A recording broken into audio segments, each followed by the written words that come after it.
اور یہ قیامت تک سلسلہ جاری رہے گا، لیکن ہمیں پتہ نہیں کہ کس کو چنا ہے، ہمیں معلوم نہیں کہ کس کو اللہ نے اپنے قرآن کی حفاظت کے لیے منتخب کیا ہے۔ لیکن جب کوئی حفظ قرآن کی تکمیل کی سعادت حاصل کرتا ہے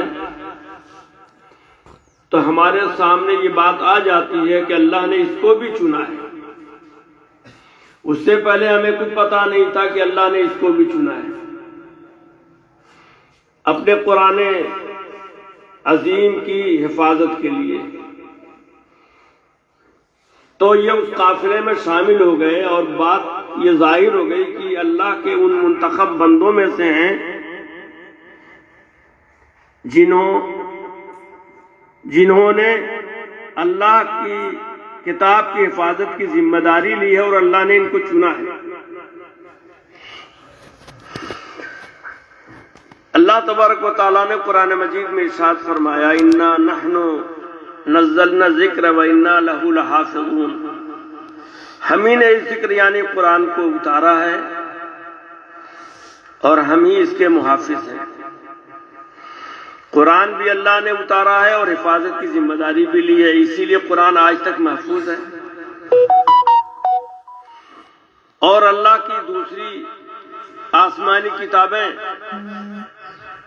جو قرآن مجید کے علاوہ ہیں کوئی بھی محفوظ نہیں، توریت، انجیل، زبور اور دوسرے آسمانی صحائف کوئی بھی محفوظ نہیں، کیونکہ اللہ نے حفاظت کی ذمہ داری نہیں لی ہے۔ اور اللہ تبارک و تعالیٰ نے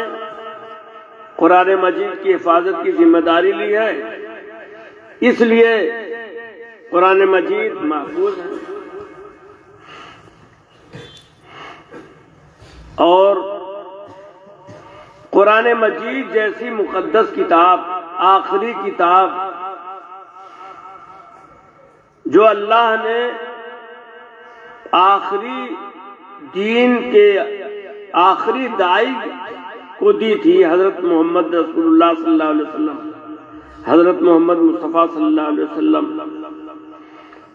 قرآن جیسی عظیم دولت اور اس کی حفاظت کے لیے کسی کو چن لینا، یہ بہت بڑا اللہ کا انعام ہے۔ آپ کے پاس کوئی قیمتی چیز ہے، قیمتی ہیرا ہے، موتی ہے، اور آپ چاہتے ہیں کہ کسی کو حفاظت کے لیے دے دے رکھنے کے لیے کہ لو ہمارا یہ موتی ہے، ہمارا یہ ہیرا ہے، ہماری یہ قیمتی چیز ہے، اس کی حفاظت کرنا ہم تمہارے پاس اس کو رکھتے ہیں۔ تو کیا سڑک پر کھڑے ہو کر ہر ایرے غیرے نتھو خیرے کے حوالے کر دیا جائے گا؟ کوئی بھی آدمی ملے گا، آپ کہہ دیں گے لو اس کو رکھو اپنے پاس، یہ ہیرا ہے نا ہمارا، اس کو رکھو، چلتے پھرتے کسی بھی آدمی کو دے دیں گے کیا آپ اپنی قیمتی چیز کو، اپنے ہیرے کو؟ نہیں، سوچیں گے، غور کریں گے کہ یہ قیمتی ہیرا کس کو دینا چاہیے، یہ موتی کس کو دینا چاہیے، کون اہل ہے اس قیمتی چیز کی حفاظت کرنے کا۔ خوب سوچیں گے، غور کریں گے، اور غور کرنے اور چننے کے بعد کسی کے حوالے کریں گے۔ یہ نہیں کہ بے سوچے سمجھے جو بھی آیا سامنے اس کو دے دیا، ہرگز کوئی ایسا نہیں کر سکتا۔ تو جب ہم اور آپ ایسا نہیں کر سکتے تو حکم الحاکمین کیسے اپنی سب سے قیمتی چیز کو ہر ایرے غیرے نتھو خیرے کو دے دے گا، بغیر منتخب کیے ہوئے، بغیر چنے ہوئے، بغیر اس بات کا لحاظ کیے ہوئے کہ کس کو دینا چاہیے کس کو نہیں دینا چاہیے۔ تو اللہ تبارک و تعالیٰ نے بھی جب یہ قیمتی چیز، یہ ہیرا قرآن مجید کسی کے سینے میں اتار دیا،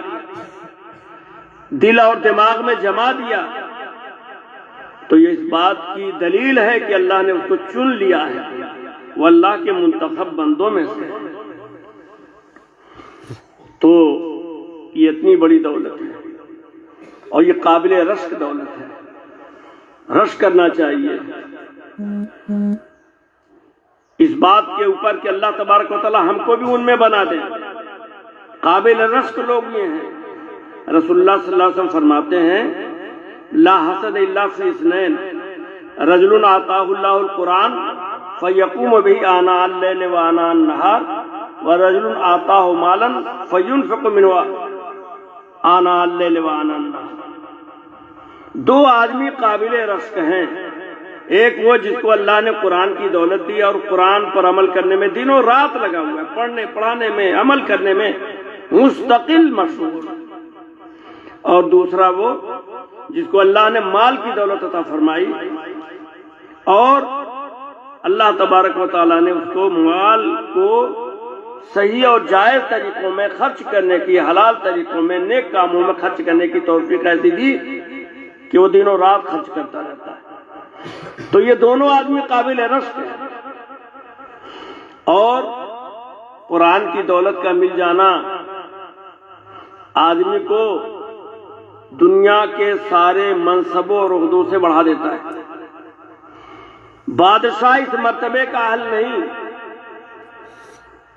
وزیر اعظم، صدر جمہوریہ، وزیر اعلیٰ، کوئی منتری،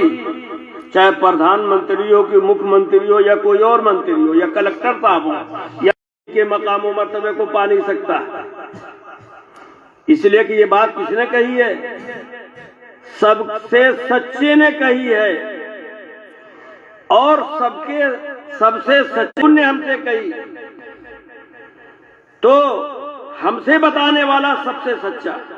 اور اس کو بھی جس نے بتایا وہ سب سے سچا ہے، یعنی اللہ تعالیٰ نے حضور کی زبان مبارک پر یہ کلمات جاری فرمائے، خیرکم من تعلم القرآن وعلمہ، تم میں سب سے بہتر وہ ہے جو قرآن کو سیکھے اور سکھائے۔ سب سے بہتر قرآن کو سیکھنے والا اور سکھانے والا، سب سے بہتر کہا ہے، سب سے اچھا کہا ہے، کہ کسی دنیاوی منصب والے کو حضور نے سب سے اچھا نہیں کہا، کسی بادشاہ کو، وزیر کو، کسی عہدہ اور منصب والے کو حضور صلی اللہ علیہ وسلم نے سب سے بہتر نہیں کہا ہے، قرآن سیکھنے اور سکھانے والے کو سب سے بہتر کہا ہے۔ چاہے وہ قرآن کے الفاظ سیکھ رہا ہو، چاہے قرآن کے معنی و مطالب کو سیکھ رہا ہو، چاہے قرآن کے الفاظ کو سکھا رہا ہو، چاہے قرآن کے معنی و مطالب کو سکھا رہا ہو، یا ان چیزوں کے سکھانے میں لگا ہوا ہو جو قرآن کو سیکھنے سکھانے میں ممد و معاون بنتے ہیں، مددگار بنتے ہیں، کسی کو بھی سکھا دیا ہو، سب چیزیں اس میں شامل ہو جاتی ہیں۔ تو قرآن کو سیکھنے اور سکھانے والے سب سے بہتر۔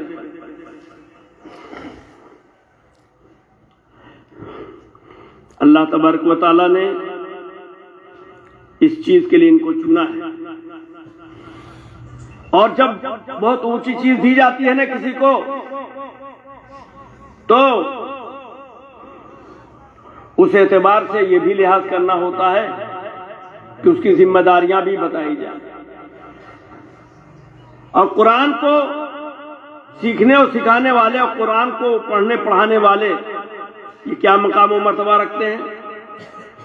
حضرت معاذ جوہنی کہتے ہیں کہ رسول اللہ صلی اللہ علیہ وسلم نے ارشاد فرمایا،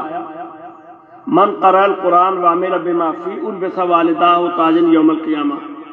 ضوءہ احسن من ضوء الشمس فی بیوت الدنیا لو کانت بکم فما ظنکم بالذی عمل بہذا۔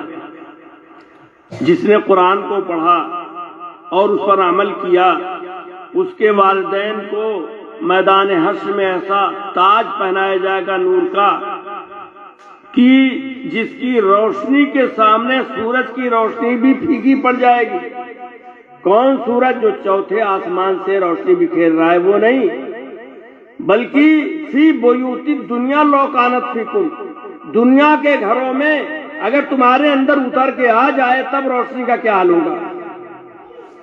وہ سورج بھی پھیکا پڑ جائے گا، اس کی روشنی بھی پھیکی پڑ جائے گی۔ فما ظنکم بالذی عمل بہذا۔ تو حضور صلی اللہ علیہ وسلم صحابہ کو مخاطب کر کے فرماتے ہیں تو تمہارا کیا خیال ہے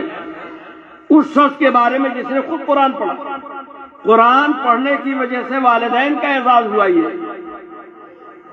تو یہ تو اس کی وجہ سے اعزاز ہوا، تو یہ خود اس کا اعزاز کیا ہوگا؟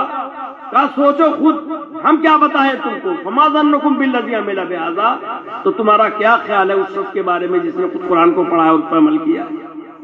یعنی خود ہی سوچنے کے لیے کہتا، سوچتے رہو، کتنا سوچو گے، سوچتے رہو۔ اور چنانچہ ایک حدیث میں کہا گیا ہے کہ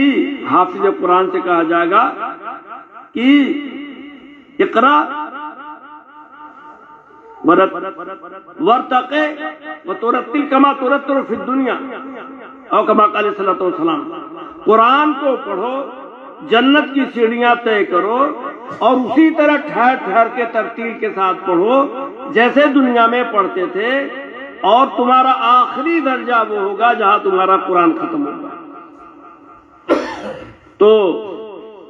یہ اعزاز و اکرام ہے، لیکن ایک بات اور بھی ہے، جب